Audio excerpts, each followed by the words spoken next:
এবং আমি যে কদিন বেঁচে থাকবো আমি জাতীয়তাবাদী বাংলাদেশ এই দলে কাজ করে যাব। কারণ আমরা বাংলাদেশে হিন্দু সনাতন সম্প্রদায় সনাতনীদের মূলত দেখে আসছিলাম যে তারা জোটবদ্ধভাবে আওয়ামী লীগকে তারা সমর্থন করছিলেন, কিন্তু এবারে আমি নির্বাচন কভার করতে গিয়ে ঢাকাতেই আমি দেখেছি যে হিন্দু সম্প্রদায় খুব উৎসবের মেজাজে বিএনপিকে তারা ভোট দিলেন। আমাদের মতুয়াদের একটা কোঠা তৈরি করতে হবে যেখানে উপজাতিতে 2 লক্ষ লোকের একটা মন্ত্রণালয় আছে, তাদের দাবি দেওয়া করলেই তারা পূরণ করতে পারে। কিন্তু আমরা লক্ষ লক্ষ মতুয়া আমাদের কথা বলার কোনো সুযোগই পাইনি। আমার ঘরের প্রধানমন্ত্রী তার সাথে বিগত 17 বছরে এতবার দেখা করার জন্য আবেদন করেছি, কিন্তু আমরা সেই আবেদন আমাদের রক্ষা করেনি। বাংলাদেশে 2টো বড় মহাসমাবেশ হয়, একটি ইজতেমা যেটা টুঙ্গিতে হয় মুসলমানদের বড় ধর্মীয় অনুষ্ঠান, আর একটি হয় সিধা মোরাকান্দিতে লক্ষ লক্ষ ভক্তদের সমাগম। কিন্তু সেখানে পর্যাপ্ত পরিমাণ কোনো আয়োজনই সরকার থেকে আমরা কোনোদিনই পাইনি। আমি এই অধিকারটা প্রতিষ্ঠার জন্য এই কথাগুলো সর্বপ্রথম বলবো। সমস্ত মুসলিমরা যেভাবে বুক ফুলিয়ে চলে আমরা সনাতনীরাও সেইভাবে চলতে চাই, কারণ 71-এর যুদ্ধের সময় মুসলমানরা যেমন লড়েছিলেন সনাতনীরাও সেরকম লড়েছিলেন।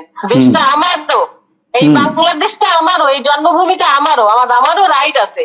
মানে আপনি একটা ক্ষোভের থেকে আপনি মূলত মানে কারণ আমরা বাংলাদেশে হিন্দু সনাতন সম্প্রদায় সনাতনীদের মূলত দেখে আসছিলাম যে তারা জোটবদ্ধভাবে আওয়ামী লীগকে তারা সমর্থন করছিলেন, কিন্তু এবারে আমি নির্বাচন কভার করতে গিয়ে ঢাকাতেই আমি দেখেছি যে হিন্দু সম্প্রদায় খুব উৎসবের মেজাজে বিএনপিকে তারা ভোট দিলেন। তো আমি বলছি যে এই যে বিএনপিকে আপনারা বেছে নিলেন, এটা কি আওয়ামী লীগ যে মানে তার অনুপস্থিতি এবং জামায়াতে ইসলামীর যে উত্থান যেটা হয়েছে বাংলাদেশের রাজনীতিতে, তারাও 77টি আসন পেয়েছে তাদের জোটের, মানে আপনারা কি খানিকটা মনে করছেন যে ধর্মীয় সংখ্যালঘু হিসেবে যে একটা মানে নিরাপত্তার সমস্যা সবসময় বয়ে বেড়াতে হয়, সেই বিষয়টাও কি আপনাদের বিবেচনায় আছে বিএনপির সঙ্গে যাওয়ার পেছনে?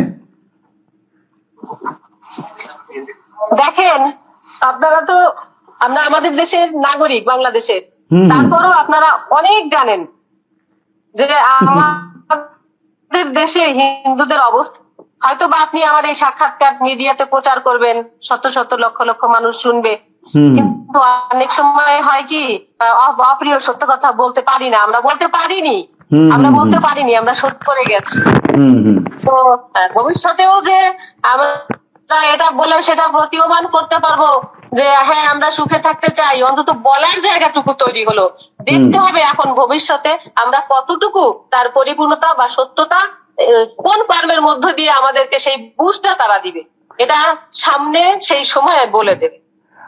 তার মানে আপনি এখনো পর্যন্ত এই জায়গাতে মানে আপনিও বিএনপিকে একটা পরীক্ষার মধ্যেই রাখছেন, পর্যবেক্ষণের মধ্যেই রাখছেন যে আপনাকে সাংসদ করলো, এবার সংসদে আপনি কতটা গুরুত্ব পান সামাজিক এবং রাজনৈতিক কাজ, সেটা আমাকে সময় বলে দেবে কতটুকু পাবো, কি করবো। আমি এই সূত্র ধরে একটা প্রশ্ন করি, আপনাদেরও তো নিশ্চয়ই কিছু কর্মসূচি এজেন্ডা আছে, আপনি বাংলাদেশ সংসদে ঠিক কোন কথাগুলি তুলে ধরতে চান?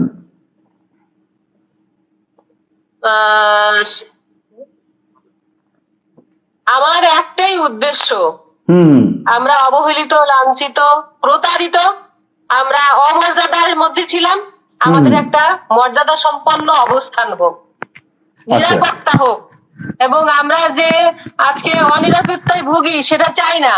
সমস্ত মুসলিমরা যেভাবে বুক ফুলিয়ে চলে আমরা সনাতনীরাও সেইভাবে চলতে চাই, কারণ 71-এর যুদ্ধের সময় মুসলমানরা যেমন লড়েছিলেন সনাতনীরাও সেরকম লড়েছিলেন।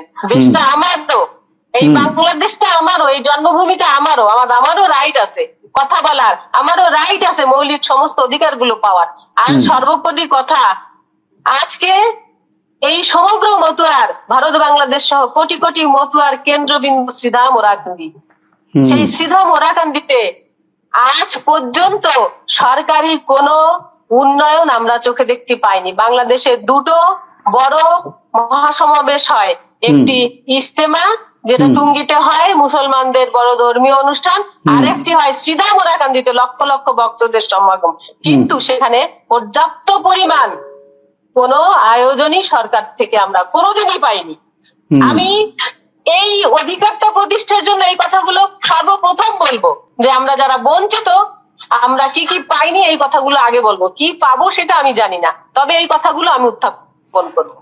বাংলাদেশের ওরাকান্দিকে জাতীয় মন্দির হিসেবে ঘোষণা করতে হবে, আমাদের মতুয়াদের একটা কোঠা তৈরি করতে হবে যেখানে উপজাতিতে 2 লক্ষ লোকের একটা মন্ত্রণালয় আছে, তাদের দাবি দেওয়া করলেই তারা পূরণ করতে পারে। কিন্তু আমরা লক্ষ লক্ষ মতুয়া আমাদের কথা বলার কোনো সুযোগই পাইনি। আমার ঘরের প্রধানমন্ত্রী, তার সাথে বিগত 17 বছরে এতবার দেখা করার জন্য আবেদন করেছি, কিন্তু আমরা সেই আবেদন আমাদের রক্ষা করেনি। আচ্ছা, তো আর সম্প্রতি আমরা দেখছিলাম যে বিশেষ করে অন্তর্বর্তী সরকারের সময়, এমনকি বিএনপি সরকার আসার পরেও বেশ কয়েকটি ঘটনা ঘটলো সংখ্যালঘুদের উপর আক্রমণ, নিপীড়ন, নির্যাতনের।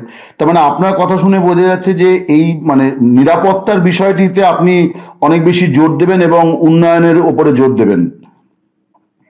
অবশ্যই অবশ্যই। তাছাড়া যে বিষয়টা আমি তো বলেছি যে ওরা যেরকম নির্বিবাদে বুক ফুলিয়ে চলতে পারে, আমরাও যেন ঠিক সেরকম চলতে পারি। আমরাও তো এদেশের নাগরিক, আমরা সনাতনী সুরক্ষা আইন চাই, সোজা কথা, সনাতনী সুরক্ষা আইন চাই। আচ্ছা, মানে এই দাবিগুলো আপনি তারেক রহমানের সরকারের কাছে পেশ করবেন যে সনাতনী সুরক্ষা আইন চাই। আমি ওই ইয়েটা দেখছিলাম, বাংলাদেশ হিন্দু বৌদ্ধ ও খ্রিস্টান ঐক্য পরিষদ, তারা সংখ্যালঘু সুরক্ষা আইনের কথাও বলেছে, তারপরে সংখ্যালঘু কমিশন, সংখ্যালঘু মন্ত্রণালয়, এই সমস্ত দাবি দেওয়া তাদের ইয়েতে ছিল। তার মানে এইগুলো একটা আপনি এগুলোর জন্য লড়াই করবেন সংসদে, এবং মতুয়া সম্প্রদায়ের কল্যাণের কথা, বিশেষ করে ওরাকান্দির আপনি উন্নয়ন চাইবেন আর কি। তাহলে এইগুলোই মূলত আপনার মানে এখনকার প্রাথমিক দাবি দেওয়া বা আপনার বক্তব্য হিসাবে এই বিষয়গুলি আসবে আর কি, যে মতুয়া সম্প্রদায়ের উন্নয়ন, ওরাকান্দির উন্নয়ন এবং সংখ্যালঘুদের সুরক্ষা, যাতে সংখ্যাগুরুদের মতো তারাও সমান স্বাধীনভাবে চলাফেরা করতে পারে, এটাই আপনার মুখ্য বিষয় আর কি, আমি যতটুকু যা বুঝলাম। আচ্ছা, তো আপনাকে আপনি তো আমাদের এখানে কেন্দ্রীয় মন্ত্রী শান্তনু ঠাকুর, তার বোধহয় সম্পর্কে আপনি বৌদি হন, তো আপনাদের কি এমনি কোনো যোগাযোগ আছে, বা আপনি কি পশ্চিমবঙ্গে এসছেন কখনো? আমি ভারতবর্ষে গিয়েছি বহুবার, বিভিন্ন প্রদেশে ধর্মীয় মতুয়া অনুষ্ঠান করার জন্য। আচ্ছা, উড়িষ্যা, ছত্তিশগড়, তারপরে বিভিন্ন জায়গায় গিয়েছি, অনুষ্ঠান করেছি। ওদের সাথে আমাদের ভালোই একটা সম্পর্ক খারাপ না। কিন্তু যখন আওয়ামী লীগের সময়ে আমি মনোনয়ন চেয়েছিলাম, তখন আমি শান্তনুর একটু সাহায্য চাইতে গিয়েছিলাম। উনি আমাকে বলেছিলেন যে আমি ফোন করে দেব, আমি রিকোয়েস্ট করব, কিন্তু উনি ওনার কথা রাখেন নাই। আমি এদিক থেকে সত্যি বর্ণা হতো। এরপর থেকে আমি আর ওনার সাথে ফোনে কোনো যোগাযোগ করি নাই, এটাই সত্যি কথা। সেইভাবে আমাদের সাথে ওদের সাথে এখন আর কোনো যোগাযোগ নেই।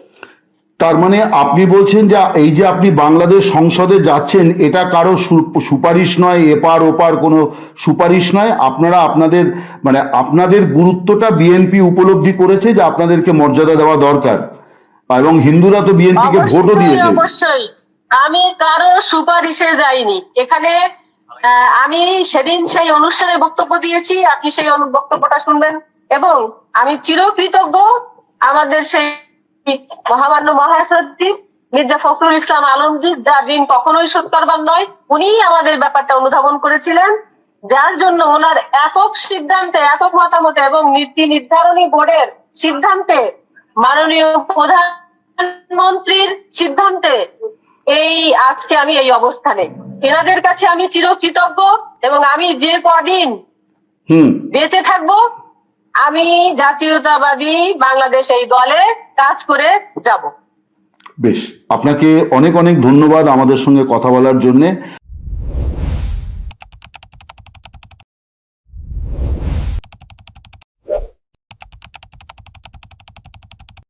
স্টাইল হোক রুচিশীল, পরিচয় হোক রাজকীয়, e commerce platform palace of classy, যেখানে ফ্যাশন মেলে আত্মবিশ্বাসে। শীতের হুডি হোক বা গরমের আরাম, আমরা আছি আপনার পাশে। 100% অরিজিনাল প্রোডাক্ট, দেশের যে কোনো প্রান্তে, ফ্রি হোম ডেলিভারি। অর্ডার করতে ইনবক্স করুন এখনই।